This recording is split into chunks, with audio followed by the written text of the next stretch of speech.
오늘 하나님 주시는 말씀 사도행전 12장 1절부터 5절까지 저와 여러분이 한 절씩 교독하도록 하겠습니다. 사도행전 12장 1절부터 5절. 제가 먼저 읽습니다. 그때에 헤로드 왕이 손을 들어 교회 중에서 몇 사람을 해하려 하여 유대인들이 이 일을 기뻐하는 것을 보고 베드로도 잡으려 할세 때는 무교절 기간이라.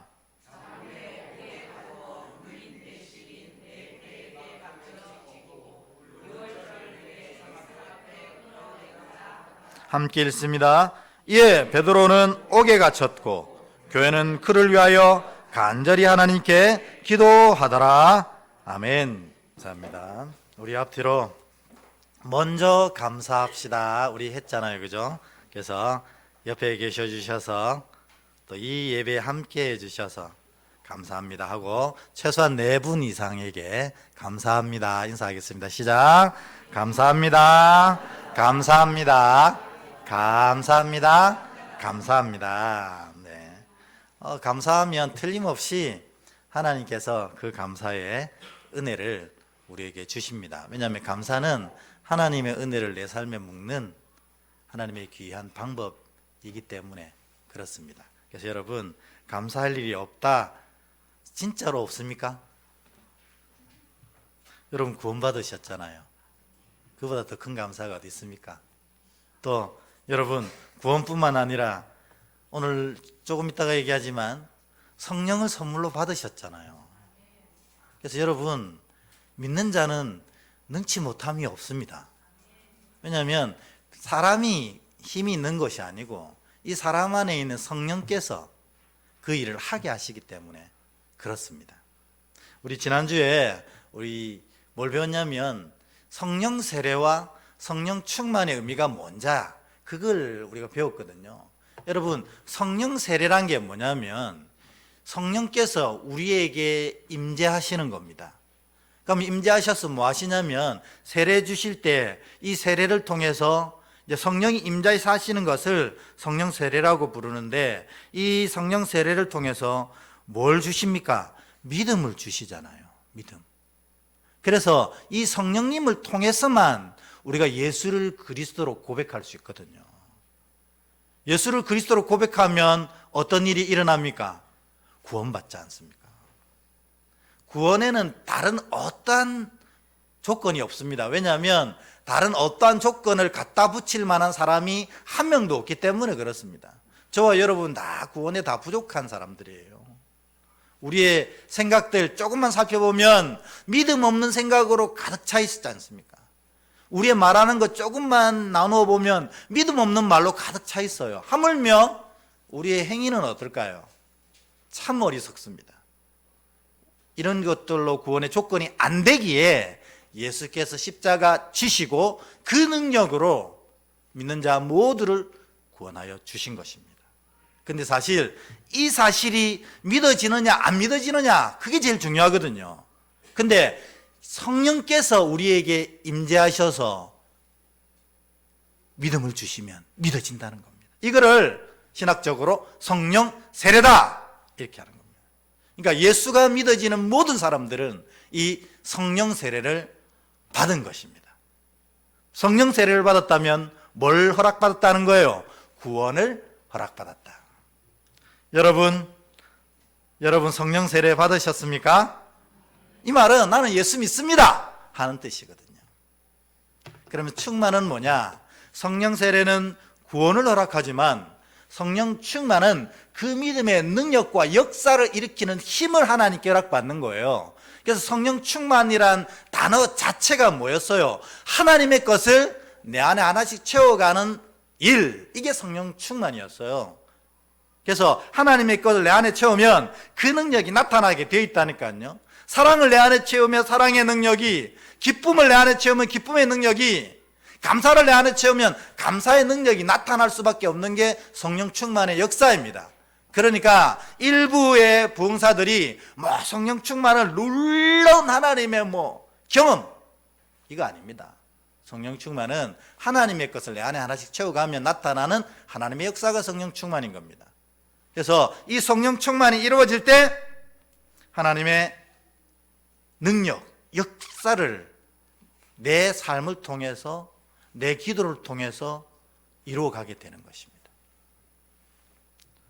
그러면 여러분, 성령 충만 받으십시오. 꼭 성령 충만을 위해서 기도하십시오. 이렇게 얘기하는데 이 얘기가 맞습니까? 틀립니까? 틀리잖아요. 성령 충만은 예수께서 믿음의 자녀에게 이미 오순절에 허락하신 거예요. 그러니까 우리가 예수를 구주로 고백하면 누구나 다 그 안에 성령의 충만함이 임해 있습니다. 이거를 우리가 놓친다는 겁니다. 누구 때문에 놓칩니까? 사단이 네가 예수 믿지만 너의 삶을 봐라. 너의 믿음의 깊이를 봐라. 그게 성령 충만할 수 있겠느냐? 끊임없이 우리를 미혹합니다. 그러나 여러분, 이거는 선물이에요. 예수께서 우리에게 그냥 주신 겁니다. 약속대로 주신 거예요.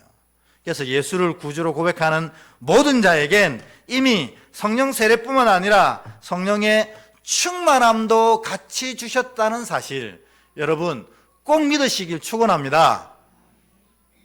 그러면 믿는 자는 이제 그 충만함을 쓰기만 하면 되는 거예요.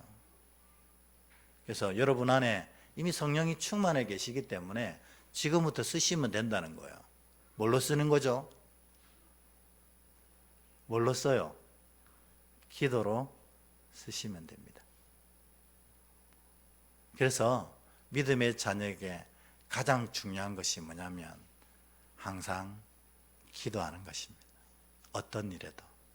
그러면 내가 연약하고 부족하지만 이 기도가 내 안에 좌정하신 이 성령의 충만한 능력을 사용하게 한다는 것입니다. 이것을 믿으십니까? 이걸 믿어야 됩니다. 그러니까 우리가 신앙을 가지면서도 신앙의 기쁨과 능력을 쓰지 못하는 건 여기에 막혔기 때문에 그래요. 이 사이에 사단이 딱 가로막고 있어서 예수를 믿는 건 좋지만 성령의 충만함에 거하려면 너는 아직 멀었다, 이렇게 얘기해서 그것을 감히 기도하지도 못하게 하는 거예요. 그러나 여러분, 이 사단의 모든 어리석은 것들 여러분 예수의 보혈로 명하셔서 다 사라지게, 떠나가게 명하십시오. 왜? 우리는 이미 성령의 충만함이 우리 안에 있기 때문에. 기도하는 모든 자가 기도한 대로 이루시는 능력과 역사가 우리 안에 이미 있기 때문에 다 누릴 수 있게 되는 것입니다. 다시 한번, 너무너무 중요한 얘기이기 때문에 한 번만 더 하겠습니다. 여러분이 이미 성령 충만한 자임을 믿으시길 축원합니다. 그 성령 충만함을 쓰시면 됩니다. 뭘로 쓴다고요? 기도로 쓰는 거예요. 여러분이 기도하면 기도한 대로 하나님이 다 이루실 줄 믿습니다. 오늘도 사실 그 얘기입니다. 그래서 이 얘기는 금방 했던 얘기고, 오늘은 무슨 얘기냐면 이 헤롯의 얘기거든요. 먼저 말씀을 한번 읽어보고 시작하겠습니다. 1절부터 3절까지 같이 한번 읽어보겠습니다. 시작. 그때에 헤롯 왕이 손을 들어 교회 중에서 몇 사람을 헤아려 하여 요한의 형제 야고보를 칼로 죽이니, 유대인이 이 일을 기뻐하는 것을 보고 베드로 잡으려 할새 때는 무교절 기간이라. 아멘. 여기 보면 헤롯 왕이 나옵니다. 근데 이 헤롯은 어떤 헤롯인지 여러분 위에 제목에 나와 있지만 예수님이 태어나실 때의 헤롯 대왕 그 사람은 아닙니다. 왜냐하면 그랬다면 되게 오래 살았네요. 그죠? 그 사람은 더 그레이트 헤롯이고 헤롯 대왕이고, 요 사람은 누구냐면 요 헤롯은 헤롯의 아들 헤롯 아그리빠입니다. 그래서 헤롯 대왕이 죽고 헤롯의 아들들이 헤롯이 분봉왕으로 다스리던 나라를 나누어서 다스렸거든요. 근데 오늘 요 지역에 헤롯 아그리빠가 다스리고 있었던 것입니다.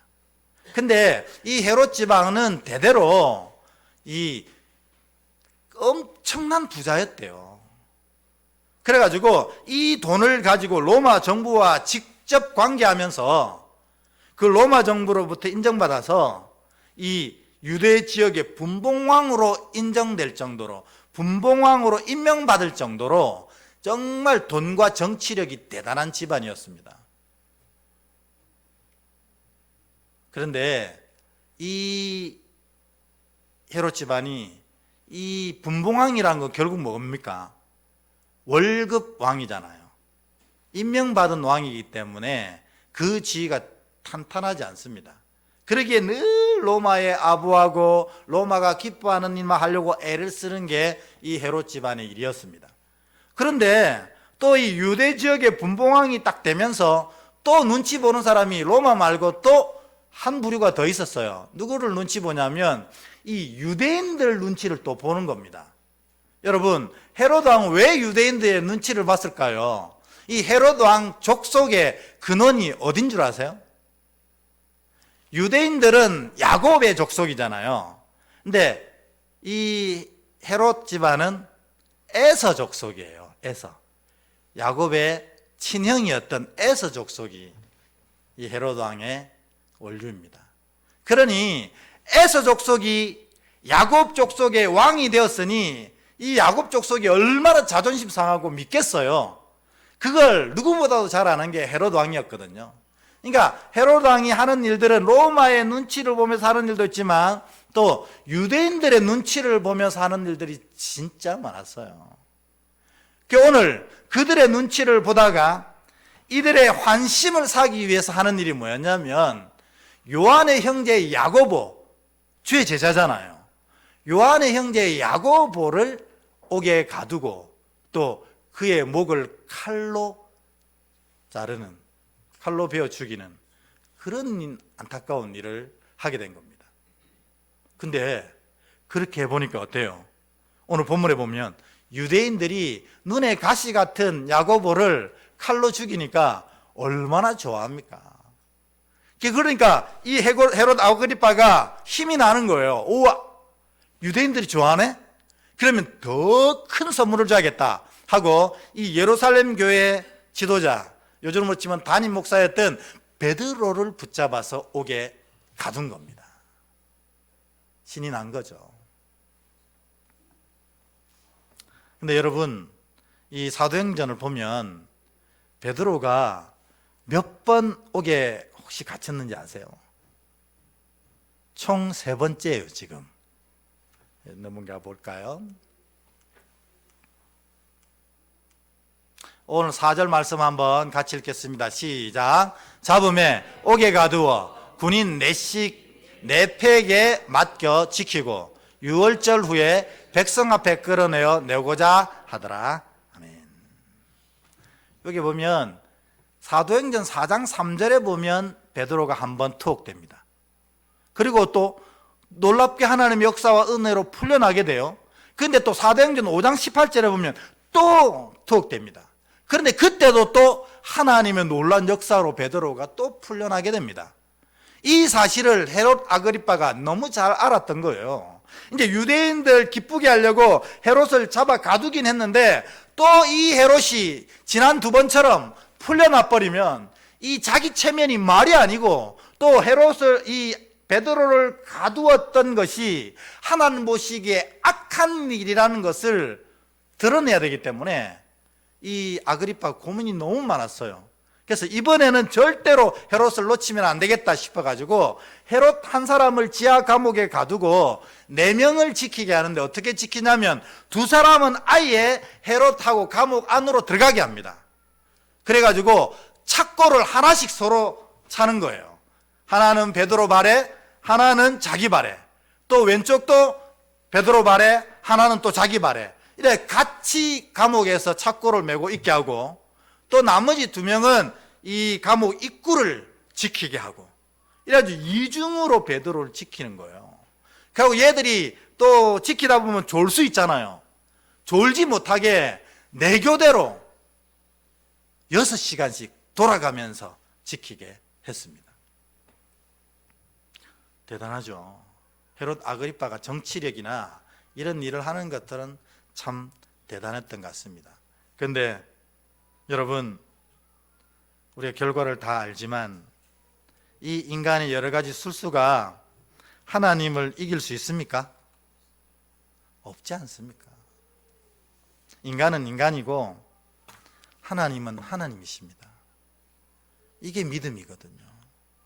이렇게 인간이 이중, 삼중, 사중으로 자신의 일을 이루려고 해도 하나님이 노 하면 그냥 끝나는 겁니다.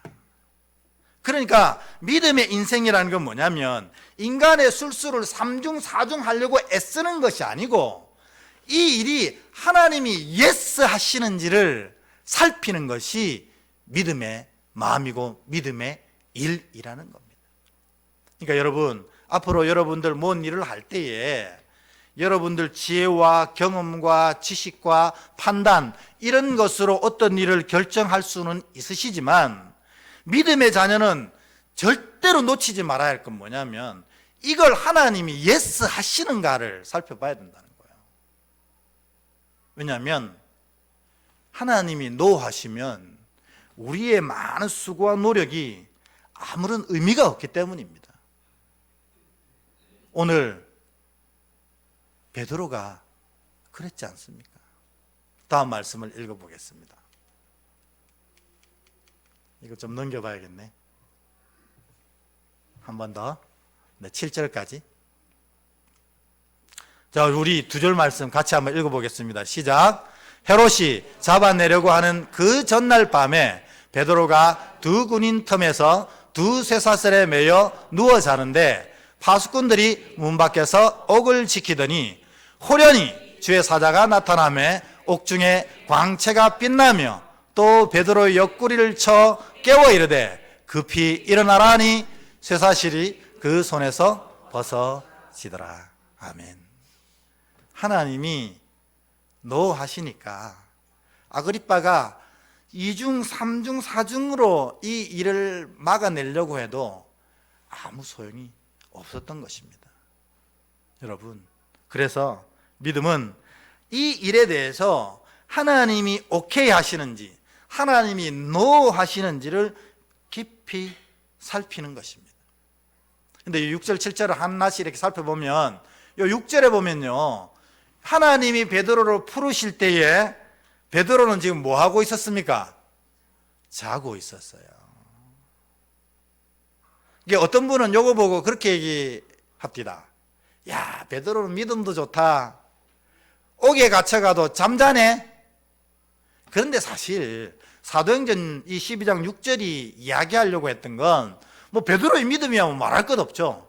그런데 그걸 얘기하는 게 아니었다는 거예요. 그게 뭐냐면 베드로가 이 옥에 갇혔다가 그 4명이 자기를 철저하게 지키는데도 불구하고 이 옥에서 나오게 된 것은 베드로의 기도나 행위 때문이 아니라 전적으로 누구 때문이라는 걸 표현하는 겁니까? 하나님 때문이라는 걸 표현하는 거예요. 베드로는 그냥 자고 있었어요.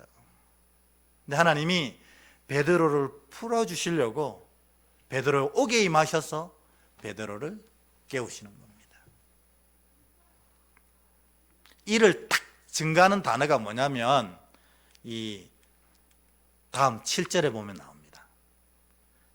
7절 다시 한번 읽어보겠습니다. 시작. 호련히 주의 사자가 나타나며 옥중에 광채가 빛나며 또 베드로의 옆구리를 쳐 깨워 이르되 급히 일어나라 하니 쇠사슬이 그 손에 벗어지더라. 아멘. 여기에 보면요, 좀 생소한 단어가 나오는데 제가 아무리 찾아봐도 왜 저걸 호련이라고 번역했는지 조금 이해가 안 되더라고요. 저게 호련이라고 되어 있는 단어는 뭐라고 되냐면 이두라고 되어 있습니다. 이두는 뭐냐면 보라 하는 뜻입니다. 보라. 그런데 왜 이걸 호련이라고 번역했는지 좀 이해가 안 됩니다. 뜻이 완전히 바뀌어 버리잖아요. 그러면 이게 뭐냐면 베드로는 옥에 갇혔고 두 군인은 쇠사슬로 옥 안에서 그를 묶고 있고 두 군인은 입구에서 그가 못 나가도록 지키고 있고, 베드로는 옴삭달싹할 수 없어 다음 이제 이 명절이 끝나고 나면 죽을 수밖에 없는 운명 가운데 있을 때에 하나님이 선언하시는 거예요. 보라, 너희는 가만히 있어. 내가 너희의 하나님됨을 알지어다. 요 단어 한 단어 요약한 게 바로 호련히라고 표현되어 있는 이두라는 것입니다. 그러니까 여러분이 아무것도 할 수 없다고 할 그때에 하나님이 역사하시는 겁니다. 어떻게 해요? 이두 보라, 내가 너희의 하나님됨을 알지어다. 그러니까 믿음의 자녀는 정말 구석에 내가 어찌할 수 없는 고통 가운데 빠져 있을 때가 저 이두를 경험할 때라는 겁니다. 그러니까 믿음이 있으면 인생의 절망 가운데 있어도 그게 절망으로 남지 않는다는 겁니다. 왜냐하면 하나님이 이두 내가 너희의 하나님됨을 알지어다 하는 역사를 그때 일으켜 주시기 때문에 그렇습니다. 오늘 여러분 한글 성경으로 표현되어 있는 저 호련히, 여러분의 모든 삶 가운데 그 호련히의 역사가 나타나서 여러분이 진짜 하나님의 살아계심을 매일매일 경험하는 복된 자들 되실 주의 이름으로 축복합니다. 이게 이 사도행전 12장 7절에 기가 막힌 은혜라는 겁니다. 보라, 너희는 가만히 있어. 내가 하나님됨 알지어다. 지금 여러분 정말 절망 가운데 계신 분 계십니까? 나는 이제 할 수 없어 하는 인생의 가장 막다른 골목에 와 계신 분 있습니까? 제가 틀림없이 믿음으로 선언하건대 오늘요 이두 보라, 이 역사가 그분에게 나타날 줄 믿습니다. 기도하십시오. 주님, 아무것도 할 수 없습니다. 주님만 할 수 있습니다. 그럴 때 주님이 이두로 나타나셔서 놀란 역사를 여러분에게 보여주시게 될 것입니다. 근데 여러분 여기까지 얘기했는데 혹시 궁금한 거 안 생기세요? 생겨야 되는데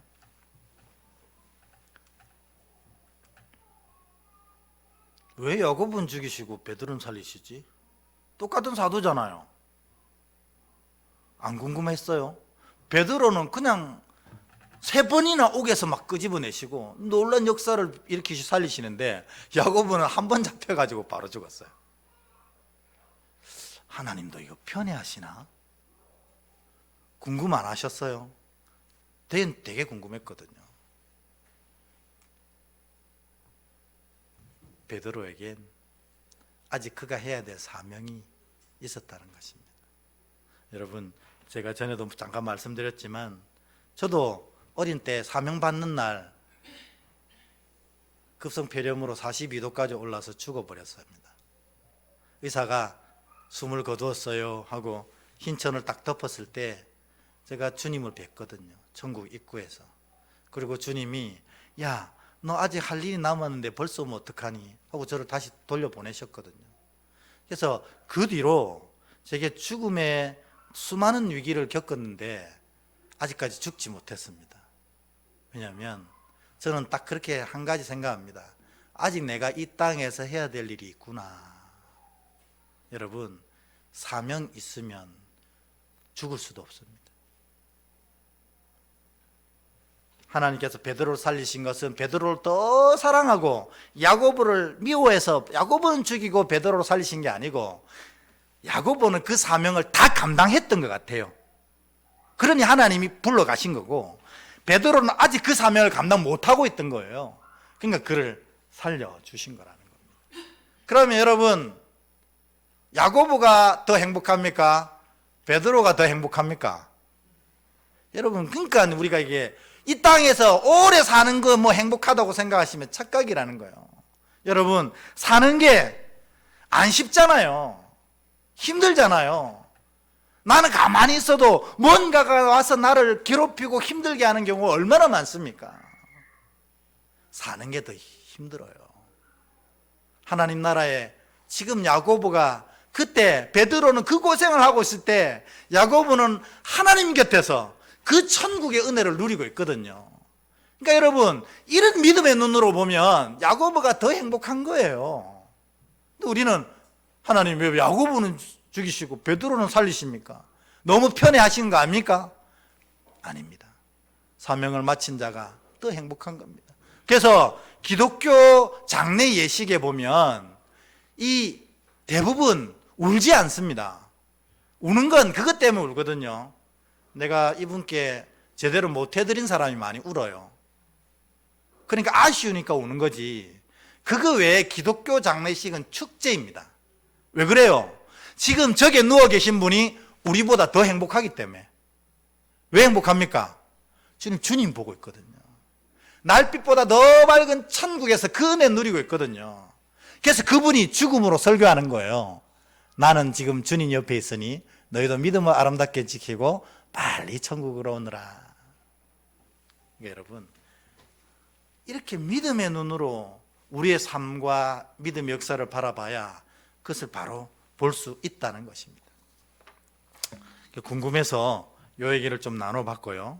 오늘 정말 중요한 얘기, 혹시 그동안 조셨으면 지금 정신 바짝 차려야 됩니다. 이게 진짜 중요한 얘기입니다. 그게 뭐냐면, 좀 넘겨보시겠어요? 11절부터 15절까지 읽을 텐데요. 여러분, 제가 한 절, 여러분이 한 절 교독했고 15절 같이 읽겠습니다. 제가 먼저 읽을게요. 이에 베드로가 정신이 들어 이르되 내가 이제야 참으로 주께서 그의 천사를 보내어 나를 헤롯의 손과 유대 백성의 모든 기대에서 벗어나게 하신 줄을 알겠노라 하여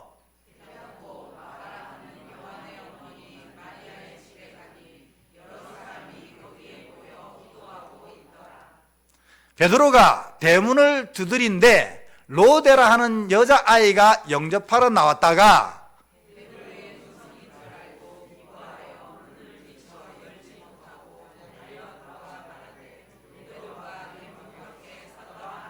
같이 읽겠습니다. 그들이 말하되 내가 미쳤다 하나 여자아이는 힘써 말하되 참말이라 하니 그들이 말하되 그러면 그의 천사라 하더라. 아멘. 여러분, 지금 예루살렘 교회 성도들은 베드로 담임 목사님이 투옥됐다니까 뭐하고 있습니까? 기도하고 있잖아요. 뭘 기도했을까요? 우리 담임 목사님 옥에 들어가서 빨리 죽고 야고보처럼 영생복락 누리게 그렇게 기도했을까요? 그렇지 않잖아요. 우리가 인간적으로 다 빨리 풀려나길 기도하잖아요. 근데 베드로가 풀려나가지고 문 앞에 서서 두드립니다. 내가 풀려났다. 하나님 나 살려주셨어. 다시 예루살렘 교회 이 사역 감당할 수 있게 해주셔서 하니까 교인들이 뭐합니까? 그 얘기를 하는 아이가 너무 깜짝 놀라갖고 문 열었으면 베드로가 들어왔으면 이런 얘기 안 할 텐데 아마 이게 하나님께서 이 로데 아이가 문을 안 열고 달려오게 한 건 이들의 기도하고 있는 그 실체를 드러내시려고 아마 그랬었던 것 같아요. 그러니까 목사님, 담임 목사님 하고 문을 열고 와야 되는데 찢쳐와가지고 기도하고 있는 성도들한테 목사님 나오셨어요 이렇게 얘기한 거예요. 그러니까 기도 열심히 눈물 흘리면서 기도하는 장로님 권사님이 닦고 또 거짓말하네 이러는 거야. 그러니까 얘가 너무 확실하니까 진짜라니까 더 크게 소리치니까 그러면 그의 천사인가 보다 이렇게 얘기한다는 겁니다. 아니 그럴 것 같으면 왜 기도했습니까? 왜 그렇게 힘들게 처리합니까?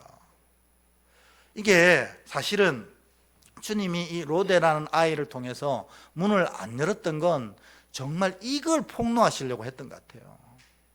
우리가 기도는 하는데 우리의 기도의 그 알맹이가 다 가짜라는 거예요. 기도해놓고 안 믿어요. 자기가 기도했는데 그 기도에 응답까지 왔는데도 안 믿는다니까요. 그러니 기도하는 게 재밌겠어요? 나도 안 믿는 기도를 하고 있는데 기도가 재밌겠어요? 재미없지. 이건 뭐 그냥 시간 낭비 아니겠어요? 그러면 아무 응답도 없을 것인데. 여러분, 오늘 본문이 말씀하는 게 뭐냐면 너희가 기도했으면 주께서 반드시 이를 이루신다, 이걸 얘기하시는 거잖아요. 그러니까 여러분, 이걸 품고 기도해야 합니다. 이걸 품고 내가 기도하면 주님이 이루신다, 맞다잖아요. 자, 이거의 첫 번째 제일 큰 영적인 진리는 이겁니다. 우리 한번 빨간 글씨 읽어볼까요? 시작. 하나님의 역사는 오직 하나님 때문이다. 우리의 믿음 때문도 아니고 우리의 기도 때문도 사실은 아닙니다. 만일 기도로 인해서 하나님의 역사가 완성된다 하면 오늘 베드로는 옥에서 죽었어야 마땅합니다. 왜냐하면 철야 기도한 장로님 권사님이 그 기도 제목 안 믿고 하고 있거든요. 그냥 형식상 아이고 담임 목사님이 옥에 갇혔으니 내가 집에서 자면 미안하잖아 나중에. 그러니까 형식상 나와서 기도한 거예요. 그래가지고 살려주십시오 하지만 장례를 준비를 어떻게 하지, 그렇게 하고 있는 거예요. 그 기도대로 했다면 베드로는 죽었어야 마땅합니다. 그 믿음대로 역사했다면 아무런 역사도 경험하지 못해야 마땅합니다. 그런데 하나님의 역사의 원인은 우리의 기도나 우리의 믿음이 아니라 하나님의 계획과 하나님의 사랑과 하나님의 역사가 원인이라는 것을 오늘 증명하는 거라는 겁니다. 그러니까 여러분, 나는 믿음도 없고 나는 고백도 덜하고 기도 시간도 짧고 걱정하지 마시라는 거예요. 그게 여러분 삶에서 경험하는 이 놀라운 하나님의 응답의 원인이 아니고 여러분 사랑하시는 하나님이 그 응답의 원인이시라는 겁니다. 그러니까 하나님 여러분 사랑하심을 믿습니까? 이걸 믿으면 여러분 기도 응답의 원인을 이미 가지고 계신 거예요. 문제는 하나님이 진짜로 날 사랑하시는지를 믿지 않기 때문에 그렇습니다. 하나님 사랑하셔서 어디에 계십니까? 여기에 좌정하셔요. 이 좁디 좁고 이 더럽디 더럽고 이 어리석디 어리석은 이 마음에 하나님이 사랑하셔서 좌정하시는 거예요. 좌정하시면 뭐 하세요? 역사하시는 겁니다. 내 삶을 이끌어 가시는 거예요. 내 믿음, 내 기도, 이것으로 제한 안 된다니까요. 그럼에도 불구하고 오늘 여러분, 하나님의 역사는 오직 하나님 때문이다 하는 사실을 기억하고 믿으시길 축원합니다. 두 번째 큰 영적인 진리도 또 있어요. 뭐냐면 이런 하찮은 기도도 응답하신다는 거예요. 안 믿고 하는 기도인데 그래도 겉으로는 베드로 살려주세요 하는 기도였어요. 그러니까 진짜 하찮은 기도거든요. 그런데 하나님은 그 하찮은 기도에도 응답하시는 분이시라는 겁니다. 기도에 대해서 얘기하다 보면 그렇게 얘기하는 분들 많습니다. 나는 기도할지도 모르고 기도도 해봐야 한 5분이면 지쳐서 일어나고. 상관없습니다. 내가 볼 때에 내 기도가 하찮아도 하나님은 그 기도를 쓰시려고 애를 쓰시는 분이에요. 그러니까 여러분, 이런 얘기가 절대로 식상한 얘기가 아닌 것이 무슨 일을 만나든 기도하십시오. 그러면 주께서 이를 이루실 겁니다. 왜냐하면 내 기도가 기가 차서 내 믿음이 멋져서가 아니고 기도하는 나를 사랑하셔서 이를 이루어 가시는 겁니다. 여러분, 믿음의 생활은 다른 거 아닙니다. 다른 거 다 안 하셔도 됩니다.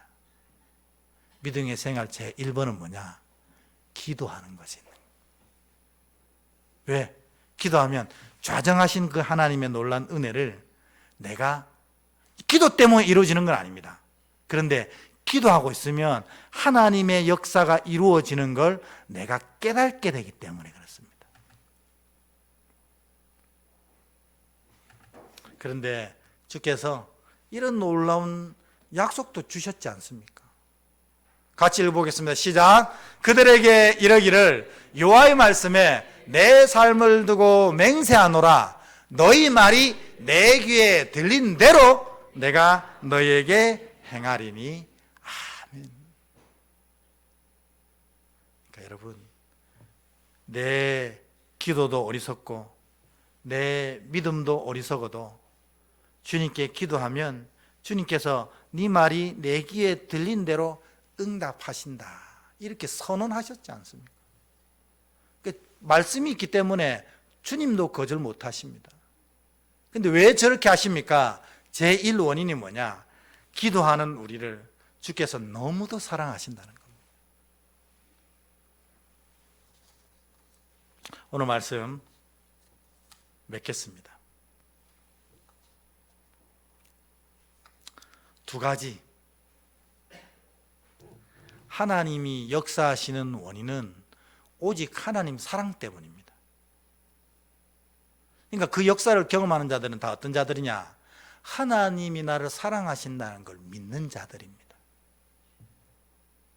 두 번째로, 기도가 내 역사의 원인은 아니지만 하나님은 나의 이 하찮은 기도를 다 놓치지 않고 쓰신다는 것입니다. 그래서 여러분, 오늘 두 가지, 하나님이 나를 진짜로 사랑하신다는 걸 믿으시길 바라고, 또 내 하찮은 기도를 하나님이 다 쓰신다는 사실을 믿으시는 복된 자 되시길 주의 이름으로 축복합니다. 아멘.